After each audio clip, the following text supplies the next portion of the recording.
B.Ed first year paper है शिक्षा में नाटक एवं कला, जिसमें आज का जो टॉपिक है वो है नाटक के प्रकार। नाटक के 4 रूपों के बारे में चर्चा करेंगे। तो नाटक के प्रकार हैं, नंबर 1 बहुअंकी नाटक, नंबर 2 है एकांकी नाटक, नंबर 3 है आशु रचित नाटक, नंबर 4 है नुक्कड़ नाटक। तो सबसे पहले हम बात करते हैं बहुअंकी नाटक। इसी प्रकार के नाटक में कथा वस्तु जीवन के विस्तृत भाग से संबंधित होती है। कथा वस्तु अनेक अंकों और दृश्यों के धीरे धीरे विकसित होती है, इसलिए इसे बहुअंकी नाटक भी कहते हैं।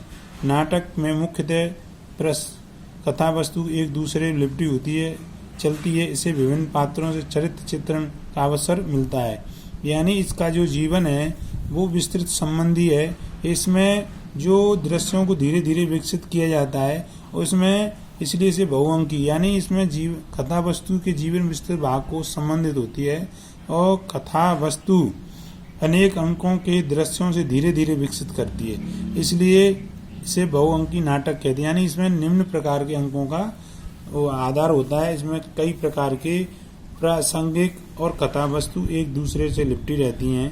इसमें विभिन्न पात्रों और चरित्र चित्रण का अवसर मिलता है, यानी कार्यक्रम प्रस्तुत करने के लिए चित्रण और चरित्र दोनों चीजों का अवसर मिलता है।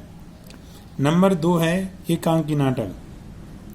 मैंने एकांकी शब्द का अर्थ होता है एक अंक वाला, यानी एकांकी का जो नाटक होता है वह एक अंक वाला होता है। यह नाटक ही एक रूप में तथा संस्कृत में व्यायोग, भाषण, प्रसहन, विथि, वाटिका, गोष्ठी, नाटक, रासक, उल्लास, उकाव्य, प्रकरणिका, हरोल्लास, मणिका तथा अंक आदि एकांकी नाटक के रूप में प्रकार हैं। यानी एकांकी के जो प्रकार हैं वो इस प्रकार दे, यानी संस्कृत में व्यायोग, भाण, प्रहसन, विथि, वाटिका, गोष्ठी, नाटक, रासक, उल्लाख, काव्य, प्रकरण, यानी ये तमाम प्रकार दिए गए हैं। तो एकांकी का जो अर्थ है वो इसलिए बताते हैं कि एक अंक एक ज्यादा, ना इसमें पात्र होते हैं ना कोई ज्यादा होते हैं, तो इनको एकांकी के भिन्न रूप हैं।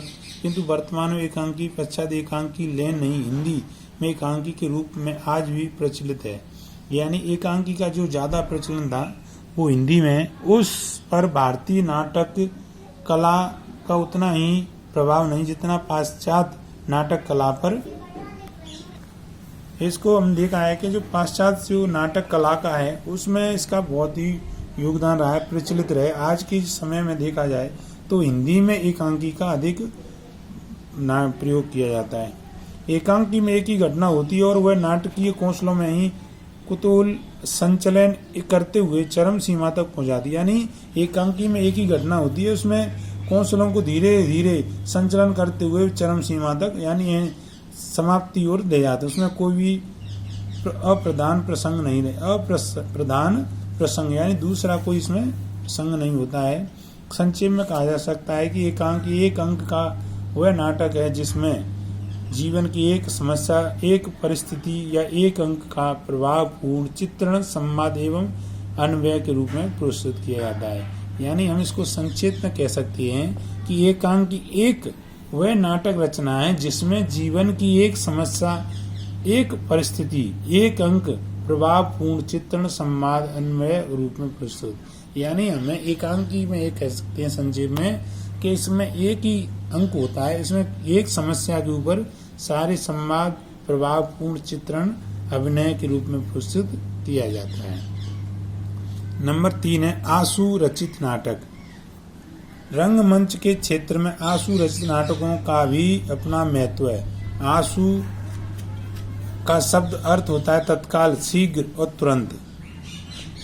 इस प्रकार आशु रचित नाटक में किसी पूर्व लेख और पूर्व तैयारी के प्रस्तुत किए जाते हैं। इसमें मंच में निर्देशक और पात्रों का समझ स्पष्ट कथातक होता है। यानी इसमें जो रंगमंच पर जो प्रोग्राम करते हैं निर्देशक होता है, उसके पात्रों को समझ स्पष्ट कथनाक, यानी जो नाटक करता होते हैं उन्हें अपनी प्रस्तुति जो निर्देशक होता है उसके सामने करनी पड़ती है कि रंगमंच पर जो क्या प्रोग्राम दे सकते हैं।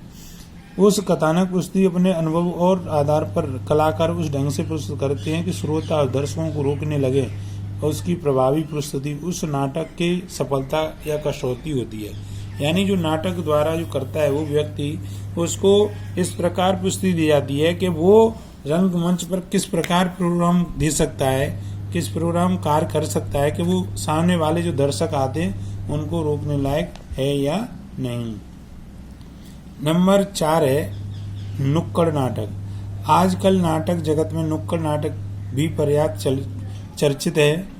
समाज में बहुत चर्चित समस्याओं को आधार बनाकर ऐसे नाटकों का सृजन व मंथन समाधान संकेत प्रस्तुत करने के लिए किया जाता है। यानी प्रभावी ढंग से, यानी किसी समस्या हो और उस समस्या के ऊपर नुक्कड़ नाटक को प्रस्तुत कर सकते हैं।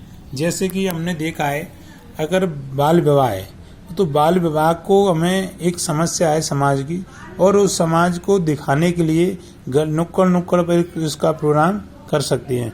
क्योंकि ये और जनसंख्या वृद्धि, दहेज प्रथा, सांप्रदायिकता, पर्यावरण प्रदूषण, भ्रष्टाचार आदि उजागर करने के दुष्परिणामों को दर्शकों के समझ प्रस्तुत किया जा सकता है। यानी ये इतनी जो समस्याएं हैं उनको हम नुक्कड़ नाटकों के माध्यम से समाज में बहुत व्यक्त जैसी समस्या को हम प्रस्तुत कर सकते हैं। क्योंकि आपने देखा होगा कि मनोरंजन प्रसार के नवाचार की परिस्थितियों समाज को अवगत करा देते हैं। यानी किसी समस्या और मनोरंजन के लिए तो बहुत सारे नाटकों की प्रस्तुति होती है, मगर किसी समस्या को उठाने के लिए, किसी समस्या से ग्रस्त व्यक्ति को उजागर करने के लिए नुक्कड़ नाटक का भी अधिक प्रयोग किया जाता है।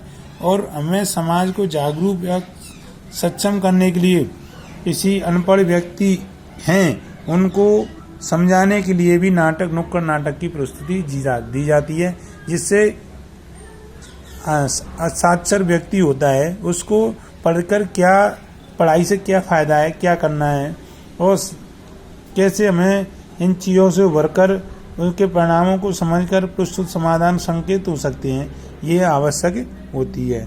धन्यवाद। कल बात करेंगे नाटक के सफल बनाने के उपाय, यानी हम नाटक को किस प्रकार सफल बना सकते हैं।